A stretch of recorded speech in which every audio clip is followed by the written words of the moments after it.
All right, Jake, I think we are live. Thank you for joining me today. This is part of a fun little experiment slash goal that I'm running where I'm doing a live stream every weekday through the entire month of August. And so I could not do this without having guests like you come and join me. So I really appreciate that you are. What day is Uh, this? What number is this? I don't know, like this is probably number 8 or 9. There we go. Professional So here soon. yeah, I'll have the hang of it by the end, I think. So I just want to mention that that means that all next week I will also be going live each weekday of the week. So for all the realtors tuning in, either live or by replay, please be sure to tune into those, check those out. I should be putting out a video here soon that gives a little preview of what's going to be happening each of those days. And so you can just find that video and it will tell you what I'm doing on what day. And if any of that subject matter is interesting to you, then please definitely let me know and be on those shows with comments and questions. And then if even if you're watching this by replay, if you would give comments and questions, if there's any questions that we have either for me or for Jake after the fact, we will loop back around with you and get those questions answered. So just feel like even if you're not watching this live, if you're watching this on the replay, don't feel like you can't comment or question, because definitely you can still do that. So Jake, thanks again for joining me. I have known you now for 2 or 3 years, probably a little bit better in the last year or so. And I don't really know too much about you, but one thing I do know is that if somebody gets you talking about crypto, it's over, man. You're going to talk about that and you know all about that. And so uh, maybe you could just introduce yourself to all of those watching just a little bit and just explain a little bit of your background and how did you get into this whole crypto business? It's a good question. Sometimes I ask myself that. Born and raised out here in Las Vegas. Went to Chaparral High School, went to UNLV.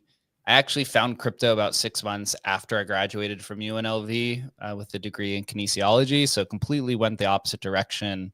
While Yeah. I was working at Omnia nightclub, I'd started getting into trading Forex, which is trading foreign currencies like the pound against the dollar.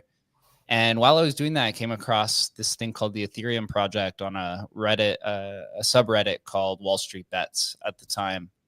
And I thought the technology was super interesting, this idea of like decentralization. But again, I didn't really grow up with like a financial background. I just grew up as kind of just like a survivalist and just going to school, having fun and such. And it wasn't until about 6 months later, after following it for a while, that I finally made my first purchase towards the beginning of 2017, after really trying to understand what was going on there. But it just completely made sense to me, this idea of just eliminating third parties and abstracting power away, which is obviously a much larger conversation. And the age old quote in crypto is called going down the rabbit hole. And once you do go down the crypto rabbit hole, you never leave. I've never seen anyone ever leave once they've came into this industry, no matter how miserable they may be. You're kind of stuck in it forever. So now going on to 9 years, I joined a company called Emblem Vault. 3 years ago, was promoted to CEO yesterday, and the company's done, I would say, over $200 million in trading volume, has about $200 million in TVL, but that's the crypto version of AUM, I would say. And we've Mm-hmm. now built out like an AI product and a migration product and some other more kind of like very crypto native tooling and All right. platforms. Yeah, that sounds awesome. So thank you for doing that quick intro. I wanted you to do that because one, I wasn't even sure what the exact story was. And also because I just wanted everybody to know who's watching this that this isn't something that you just started in, and it's not something that you just, sort of passively are involved in. You are definitely very like neck deep, probably 10 feet underneath deep into this entire world. So yeah, you definitely know what you're talking about there. I think the biggest challenge you're going to have today is dumbing down the language just to keep it within the boundaries of what guys like me will understand. And hopefully some of the viewing audience is with me and their understanding also of crypto. Um, can you give us just a start? So what I want to do today, so let me set the stage here a little bit. What I'd like to do today is I'd like to talk a little bit about the very basics of crypto so that it can lead us to really a more deep conversation about the blockchain, because I think the blockchain is something that translates into other industries besides just cryptocurrency, and really could have an impact on the real estate business in lots of different ways. And you and I have talked about this just a little bit, and it was interesting enough that I thought, wow, we got to get this on a live stream and let other people hear these things that we're discussing. I would imagine that involved in that whole conversation will be a little bit about AI also, because those things tend to very much go together. But mostly what I hope to do is just really understand the blockchain and how that might apply to the real estate side. So could you give us just a quick, like really high level, almost like a third grader's mentality of what is cryptocurrency and why is it that it has taken the whole world by storm now? And it's something that everybody said was never going to be a thing ever. And now all of a sudden it's more than a thing. Yeah, at the heart of it, the blockchain, the technology itself is the 0 to 1 technology. It's the thing that didn't exist and is now kind of revolutionizing what's called the ownership layer of the internet. But at the heart of it, what it is just a spreadsheet, a public spreadsheet. So when you are, we'll use a bank for an example. So like when everyone is, Cody has a bank account. I have a bank account with Bank of America. Everyone has a bank account with some sort of bank, but you don't see their spreadsheet in the back end, right? You can't see all of the bank accounts and all of the money that's owned and so on of what they're doing on their balance sheet. But with Bitcoin or Ethereum or whatever chain that you're using, you can see every single account with all of the transaction history behind it. Granted, it doesn't say, if you're going to Bitcoin, it's not going to say Cody Lewis's bank account. It's going to be a string of, it's called a hexadecimal. So a 26 character string of numbers and letters. So that's kind of where it's the anonymous. But it just allows every single person or any single person the ability to go audit what the transactions are. And on this spreadsheet, these blockchains can be used for different purposes, which is starting to become a little bit of a center narrative where Bitcoin is more treated like gold, whereas something like Ethereum and Solana are treated more like an operating system, like an iOS or like a Windows. And so with those, Bitcoin is specifically used mostly for like a store of value, whereas things like Ethereum and Solana, their public spreadsheet is a little bit more complex, which has things like NFTs, real estate deeds, and different types of digital items. Okay, so let me back up just a little bit there and see if I can simplify a couple of things you said just a little bit for my own understanding. I guess I'll do that in the form of a question. So I love how you said you don't see the bank's spreadsheet, right? So you don't see all the other accounts and stuff. Other than the fact that you do see it on the blockchain, how is that any different than the banking system spreadsheet? And why is it that the blockchain allows cryptocurrency to be something that people have confidence in a different way that they wouldn't in the traditional banking system? It's a good question. So it comes down to this idea of called consensus or a consensus mechanism. So with a bank, who is verifying or validating that you, Cody Lewis, deposited $10 into your bank account, right? Who has authority over that? That's Bank of America. And you're essentially trusting that they're verifying your $10 deposit. Who verifies that I bought $10 of Bitcoin through my Coinbase account is what's called the Bitcoin miners, which is just a decentralized, I know that's the buzzword, but essentially 6 different people have to verify that I purchased that $10 of Bitcoin. This is what's called the mining industry, which is a whole nother kind of complex topic, but it's the decentralized nature of verification of these transactions happening on this Bitcoin ledger versus the central authority of Bank of America, who's saying that you deposited $10 or you sent me $10 through Venmo. And so does that make it more secure? I mean, I guess the decentralized means that it's harder for it to be messed with. Yeah, I would say it's more secure, but it really depends on the lens that you're looking at it. From Bitcoin is very secure from this idea that the ability to change the ledger is in the public purview, and it requires a lot of capital to do that. Whereas like with Bank of America, you could say that, you know, it's trusted, but they could literally go in at any point in time and change the $10 deposit to a $1,000 deposit or a $10,000 deposit. Obviously there's regulations and rules around it, but Right. That's kind of like the main idea, is the public verification versus the central verification. Which one is more secure and more decentralized? I guess really depends on the purpose. This is getting kind of a little bit, but centralized technologies are much faster to scale, right? It's essentially like an authoritarian government. Like if you have an authoritarian government or a king, he makes all the decisions unilaterally. And so then those things get done faster. Whereas something like a democracy, which would be something like Bitcoin, right? You could say democracy is more secure, but it takes much longer to get things done because there's so many more checks and balances. And that's something similar to Bitcoin. Okay, so that's interesting though, because one of the things that I've always heard is one of the benefits of transactions happening on the blockchain is that it happens so quickly. Is that just because, you know, things move at the speed of light in the technical space?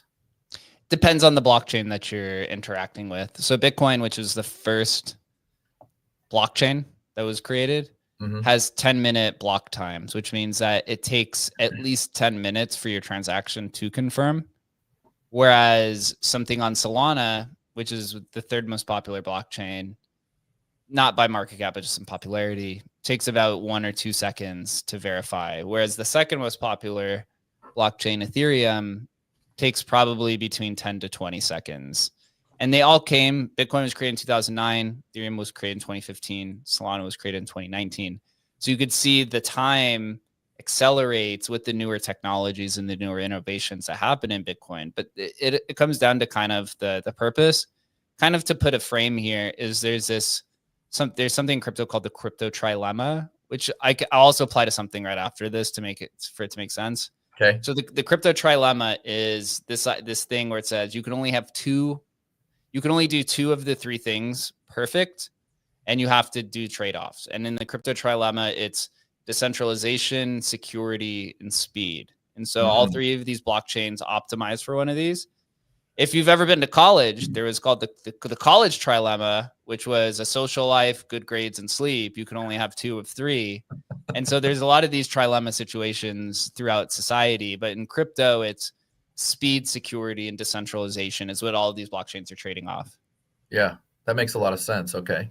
I remember when we had our brief conversation before about this, the conversation eventually led to this idea of an NFT, which I think we're going to probably, in a minute here, I'm going to ask you the question that I think is going to really dive us into all of this stuff, into the depths of it. But now that we sort of have the basics of how a blockchain would factor in, I think NFTs are going to become important, and I don't want to start talking about NFTs without kind of explaining to the audience first what that is. So give us the really high level kind of third grade explanation of what that would be also.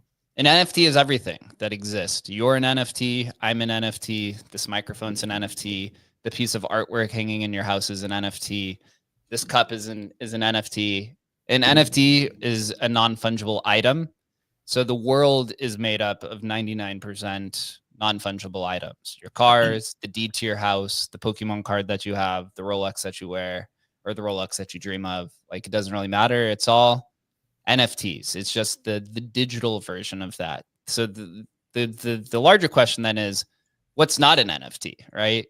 So then it's this idea of fungibility. So fungibility is generally dollars or what they call fiat currency. So government-backed currency. So the yen, the dollar, the pound, etc., the euro.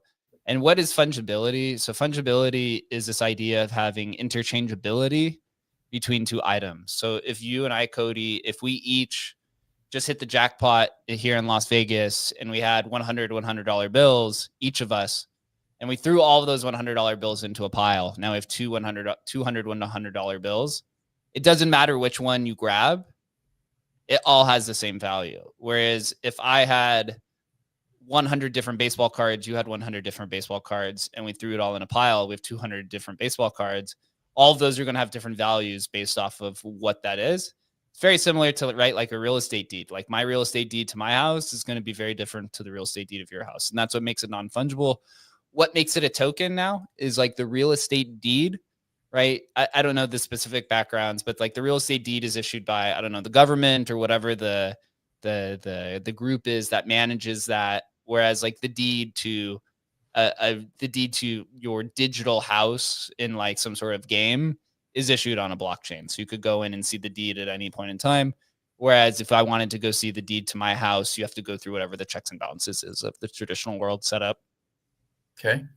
So I've always sort of thought of NFTs. I can't hear you. I think you might be on mute. Really? Possibly. Oh, wait, no. Can you hear me now? Let me see. Hold on.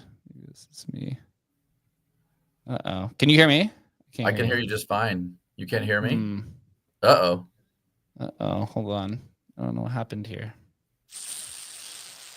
Damn.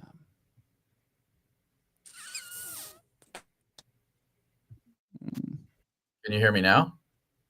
No, I can't. Hold on. I'll come right back. Give me 1 second. All right. Well, while he's doing that, I'll just continue on here with a couple of things I wanted to mention about the NFTs. And I really do want him to explain if I've got this right or not. But my understanding of NFT, the reason that the T is there and it's called a token. You can hear me now, Jake? All right, let me. There we go. We're back. Okay. That was weird. I don't know what happened. Yeah, no problem. So what I was saying is that I've always thought of it, the T it stands for token. And I've always thought of this as a way that the token means you own something else, right? So like if let's say I own a particular bike and I have an electronic token that says that I own that bike, it's kind of like my proof of ownership. Is that fairly accurate to what an NFT could be thought of as?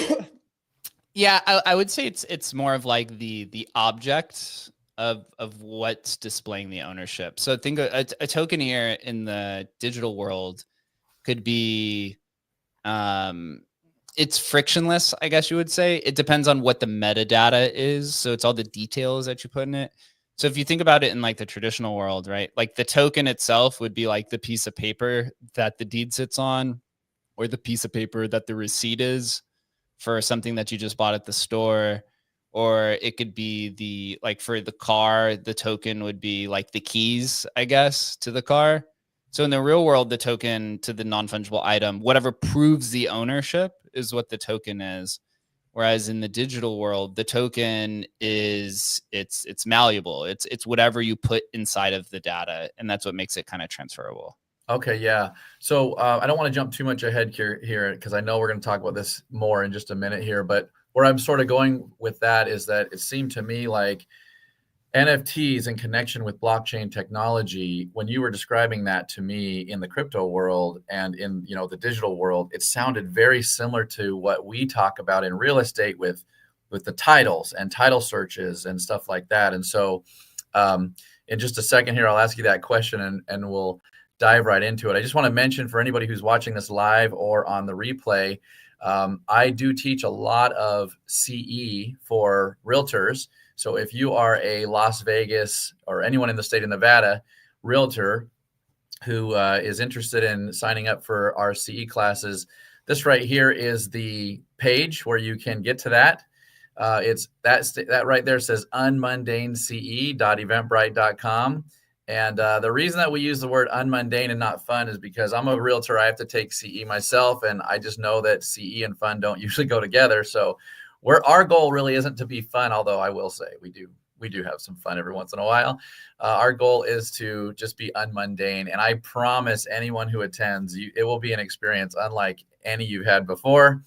And hopefully there's some people on here now watching that are from these CE classes that can attest to the fact that those classes are really quite a different experience than most CE. So that Eventbrite page will show you all the classes that we offer and when those classes are offered. I think the schedule through the end of the year is up there. So anybody who wants to see that should be able to see that. Okay, Jake, let me jump into the big question. So in our conversation with you, I'm going to put a few words in your mouth. Maybe if this isn't exactly what you said, you serve it up, baby. But basically in our conversation, you said, I felt like it was definitive. It wasn't a maybe, that you believed blockchain and AI and these things that are related to those subject matters will replace the need for probably escrow title companies, probably lenders, and maybe even realtors. And so as a realtor and somebody who really cares about that industry, I was like, oh, I don't know. I don't really want to believe that that's the case. But tell me if that is what you believe, why do you believe that that is what could happen? I don't think it's going to replace realtors.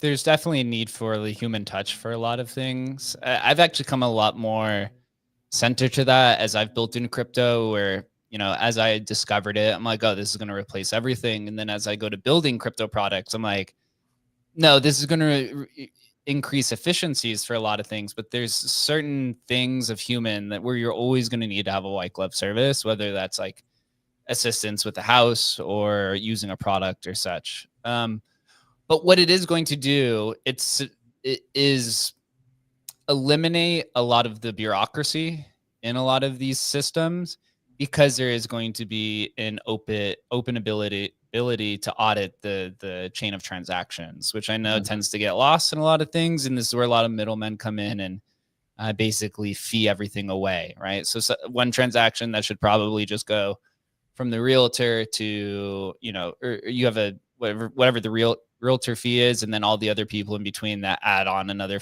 whatever the percentages are. Yep. You're eliminating that. And the example that I can use is, this is going to be the broader idea of crypto with something called stable coins. Okay.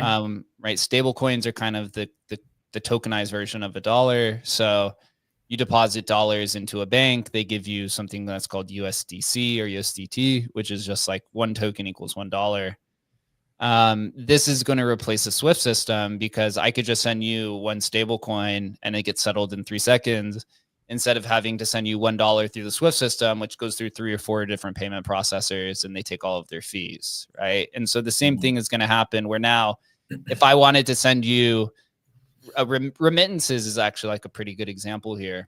So remittances, if you've ever gone to like the money orders or anything like that, and you've sent money across, they take like 20% of the fees. And it's because of all the middlemen that are involved with the process.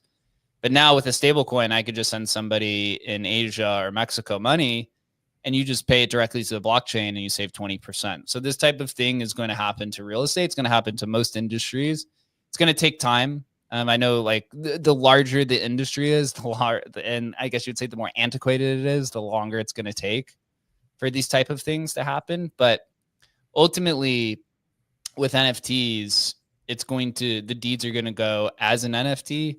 There's speculation in the crypto industry of putting deeds and houses as NFTs and then being able to buy and sell the deeds within 5 to 10 second transaction time, right, of buying a house. I'm sure that probably sounds crazy, because closing on a house takes like a month or two. But in the crypto world, the whole other side of this is, if we put deeds as an NFT and I could just buy them as an NFT, I'll just be able to go buy a house within 5 seconds, because it has instant settlement and the deed's there. Obviously, there's a bunch of security reasons that come in that, but trying to explain kind of both sides of it, of where the more extreme version of disintermediating everybody to the other side of, it's going to be a step-by-step process getting there. No, I love the way you were explaining some of that. And it's very consistent with the things I've been thinking about in preparing to have this discussion with you. You're right. Right now, it takes, let's just call it between 3 and 8 weeks, to realistically do a real estate transaction. But the reason that it takes that long is because we have to answer all these questions. And all these questions have all these different pathways they can go on. And there's all these different problems that can come up in that equation. And so if the blockchain technology allows for more visibility so that those questions are answered, instead of having to answer those questions at the time of a transaction, if they're almost kind of like answered in real time, because the data and the data set and where that data is held is always refreshing itself, then we don't have to wait for those answers. Those answers are just known. And that, to me, I think is really interesting. The other thing is that right now, what happens is when you want to buy a property, the title company runs a title search to see what liens and encumbrances are on that property. And that takes a minute because they're looking back through a database and they got to make sure that they capture everything that could be a claim on the property, because they're going to be the ones issuing a title insurance policy and they want to make sure that they protect their own backside, right? Well, and they do that it's a little bit of an oversimplification, but they do that in a system that most places call the title plant. And lots of times each title company, each underwriting company is operating off of their own title plant, which is querying the public record. So I know that's getting a little bit down into the weeds, but the reason I'm bringing all that up is because if instead of there being all these different decentralized title plants, if there were one location where everything was done in a perfectly efficient way, then asking if there are any liens and encumbrances on the property is literally like you click a button, it's updated in real time, boom. So all of the timing with respect to all the title questions, I could see the blockchain answering that almost instantaneously. So anything in there that I said that you think like there are limitations of blockchain that couldn't work that way?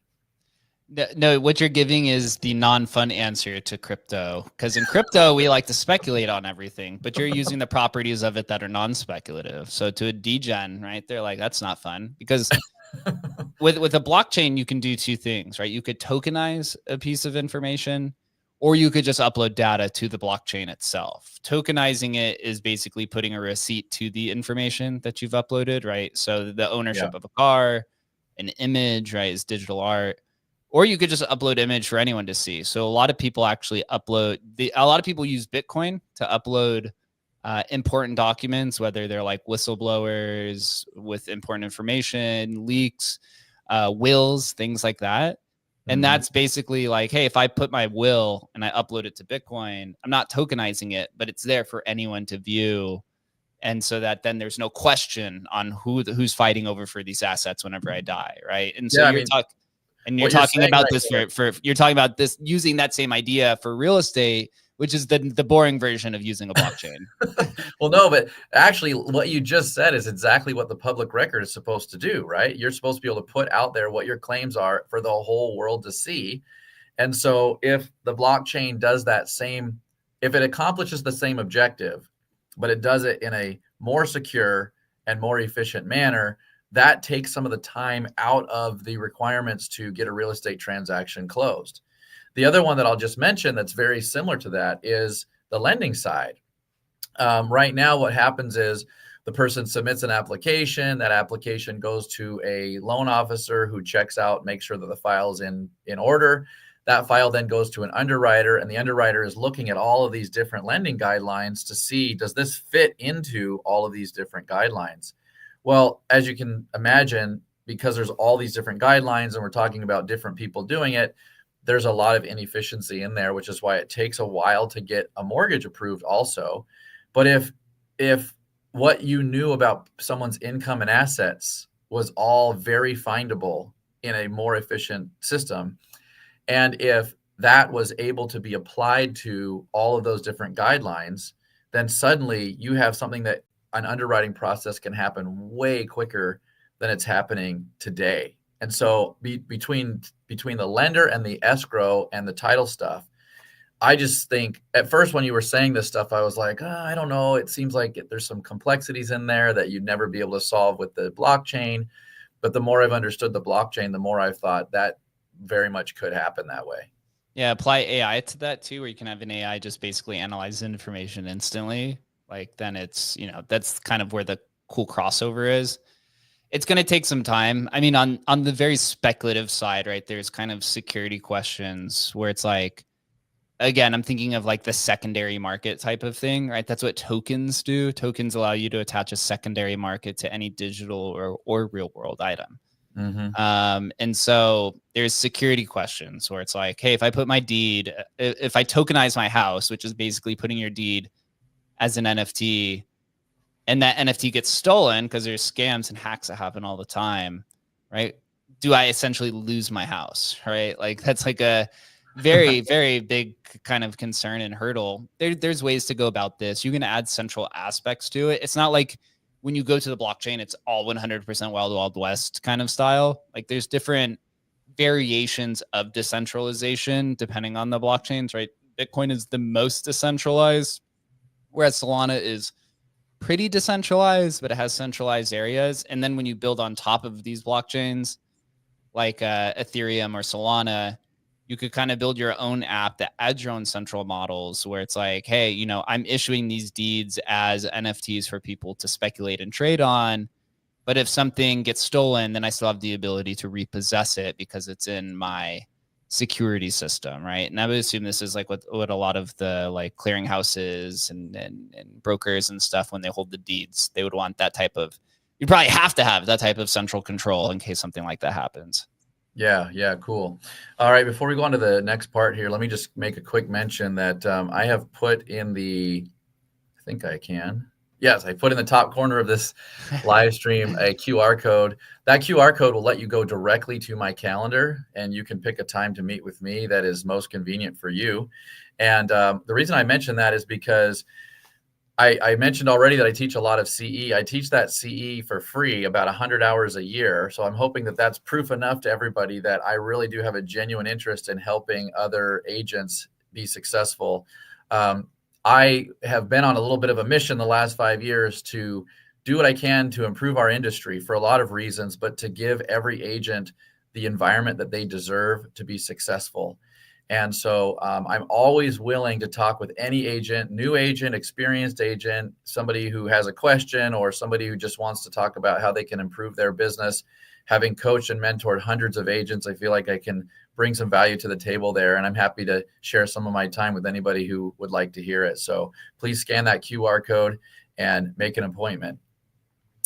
Okay, so Jake, one of the things that we've touched on just a little bit here, and I want to make sure that we cover, is that when you add AI to what we've just been talking about, I do think here's where the pressure I do think can be put on realtors. It's because you're right. There's a human touch. There's a human element that I think will always really be important. But one of the biggest values that a realtor adds is that they shed light on some of these things that are more difficult to answer. Remember, I mentioned there's all these questions you got to get answered. And so if a lot of the efficiencies come into place and a lot of these questions that need to get answered are answered in a very secure, efficient manner, then that means that the realtor is not needed for those things as much as they were prior to it. I don't ever see where, like, and maybe I could be wrong on this, maybe I'll eat these words, but I don't ever see where the AI could get so intelligent that it could make some of the more nuanced decisions for a client or helping a client decide how they want to negotiate, because that client ultimately is still interfacing with another human being. And so when you throw two sets of human nature in there, I think that's pretty hard to write any kind of programming, any kind of algorithm, any kind of AI that would be able to perfectly navigate that kind of stuff. But I do see pressure on the realtors where as the transaction becomes simpler and simpler, it could be seen that the value of those realtors becomes less and less because the transaction becomes more and more efficient. Yeah, So, go ahead. you're hitting on like a good point here, which is, you know, will AI replace a realtor, right? Or will a realtor who uses AI replace a realtor who doesn't use AI, right? And this is kind of what I've seen through a handful of industries, but more specifically in the tech world that I work in. There has been a fear for a few years that AI is going to replace the developers. And all it does is the developers who use AI are now preferred over the developers who don't use AI. But the developers who don't use AI is now pretty much zero at this point. And so as you know, when people are I actually posed this question on a show I was on earlier. If everyone has access to the same information, then where is the edge, right? And so if you're comparing a realtor who uses AI versus an AI who has access to the entire, database of the world, where is that edge? And it comes to creativity and in crypto, we call it the off-chain experience, which is the real world, right? The one thing in the financial world that an AI will never be able to do and trade on is insider information, right? So they will never be able to have that edge because they're not privy, at least at this point in time, until robotics take over.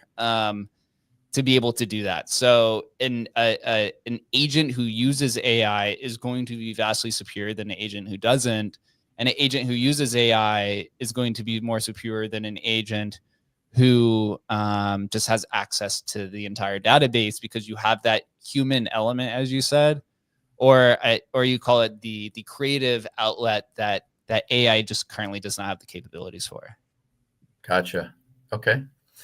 Let me mention just really quickly here, our realtor group, every year we do a huge service project for a veteran. Usually it's for a veteran as the recipient.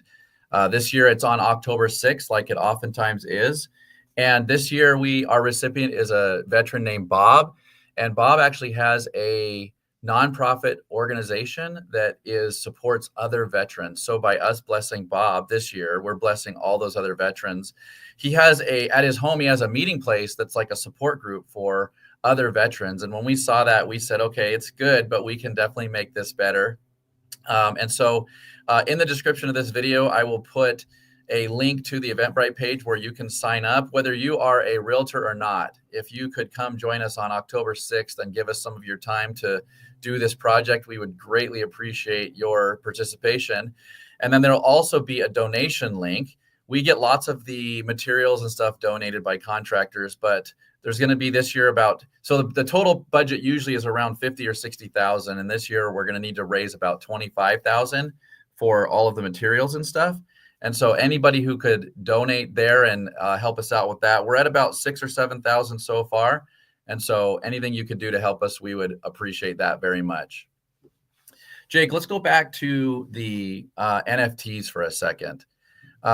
If we did make it so that a title for a house, instead of just being held as a piece of paper on the public record, if we put that on the blockchain, what would that look like as far as somebody being able to know that they have that title? How do they access it? How would they verify that they're truly the owner?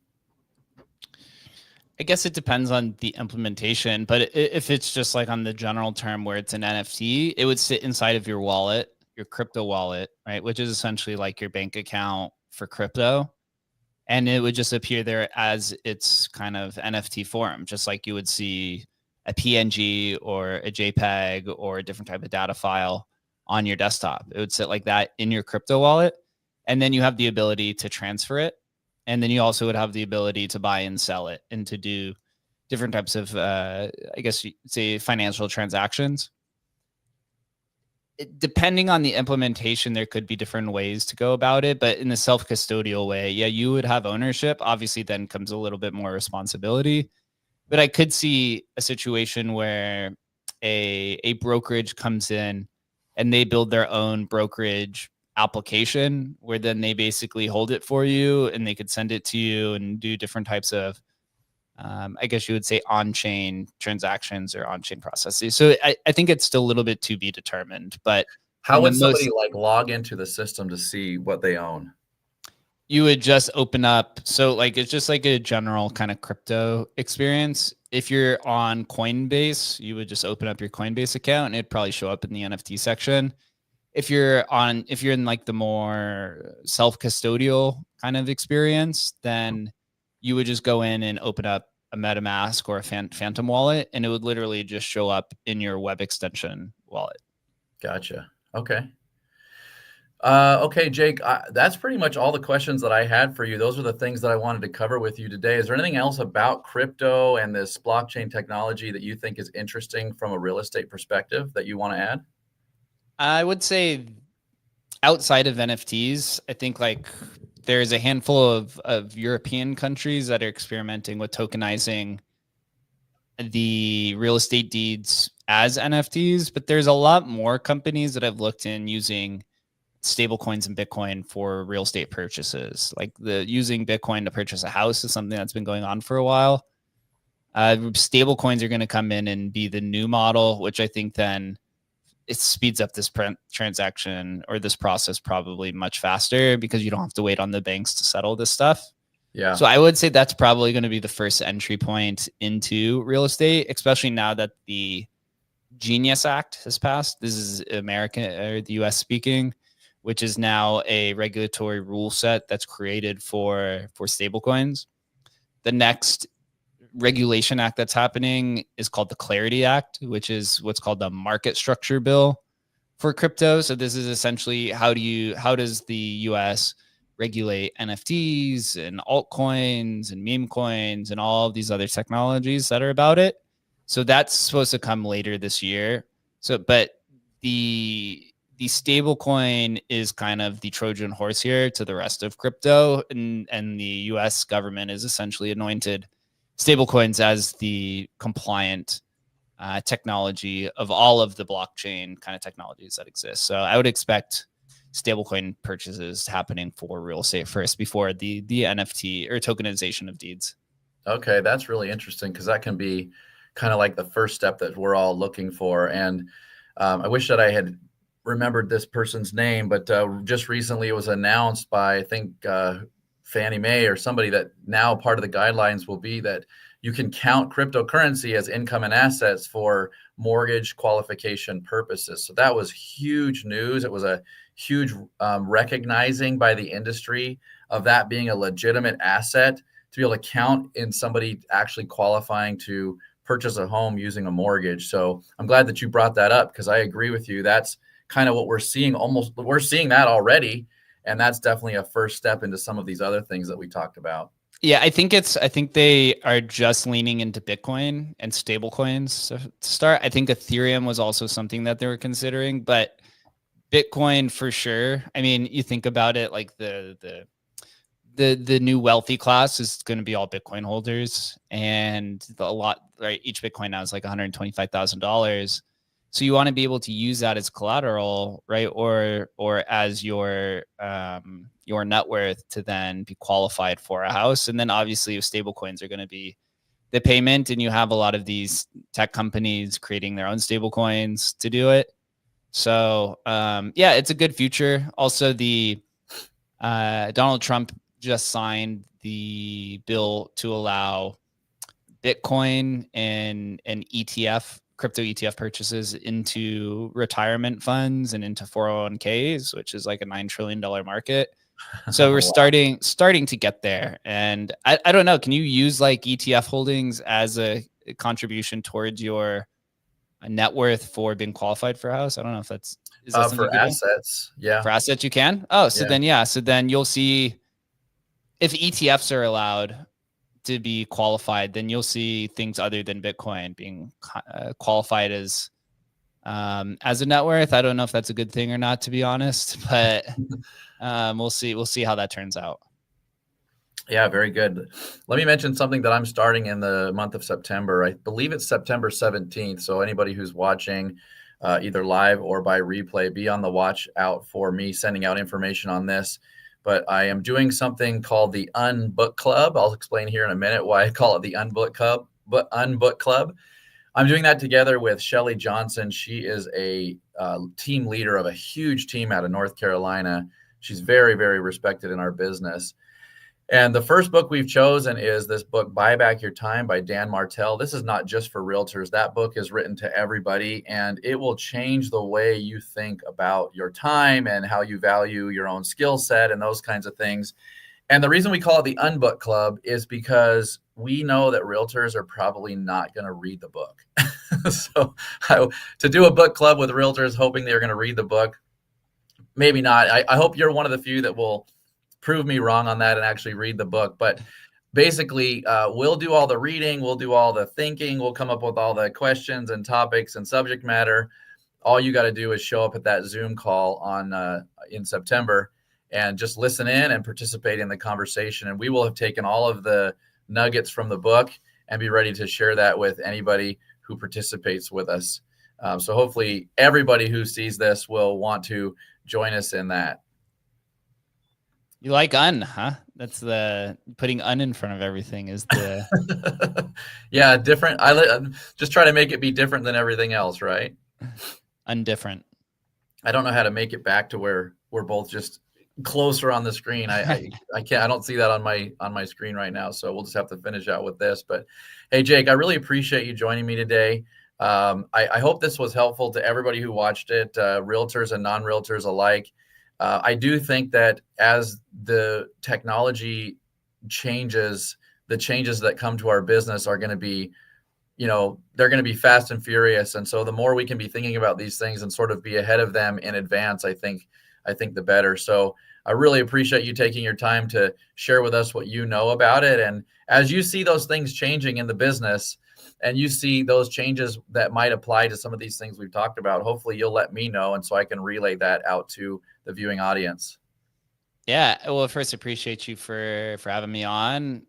Cool to see that you're going through this, I guess you call it podcast slate, where you're going to be a professional podcaster by the end of this. I hope it's becoming a little bit more comfortable. I remember my first few shows when I started a few years ago, and now I'm doing this every day. So you'll be definitely a lot more comfortable, and it's exciting to see kind of where the technology of all this goes. I mean, I've been in the industry again for almost 10 years at this point, and like some of the ideas that we were talking about when I first got into it are now starting to finally actually be used in actual practice. I have to say the process happened a lot slower than we all thought it would be, but now it's actually starting to accelerate. I think AI is really the accelerant of it all, but the idea of just thinking about crypto as this digital ownership layer of the internet, I think is kind of really the best way to look at it from a macro perspective. And then the agentic kind of future is kind of just applying this intelligence layer on top of the ownership layer. And when you have that, then I think there's going to be a lot of new industries created. I think real estate's probably, it's not just going to be completely changed. I think there's going to be new parallels or new, I guess you would call sectors within the real estate industry that'll probably be created from these technologies merging with it. So I think that's probably, multi-billion-dollar opportunity wherever that is, but it's important to look out for it. Yeah, no doubt. Opportunity. I think I love that you said that, because as things change, there's always opportunity, and hopefully that's what we'll be watching for in whatever industry we're in, and whoever's watching this back. And I also appreciate the vote of confidence and your prediction that I'll become really comfortable with this.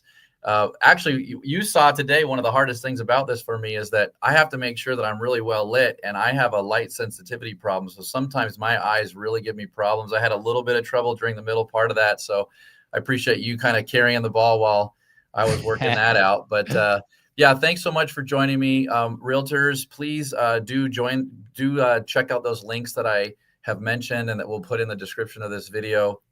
Very much want to stay in connection with realtors. I personally believe that if we as a realtor group stick together and collaborate together, share with each other, share our best practices with each other, we'll be able to elevate the quality and value of our industry enough that these technologies will be, like Jake said, where they just augment what we're already doing rather than replacing us. And I loved how you said that, because I do think that the realtor who understands and uses this stuff will replace the one who doesn't.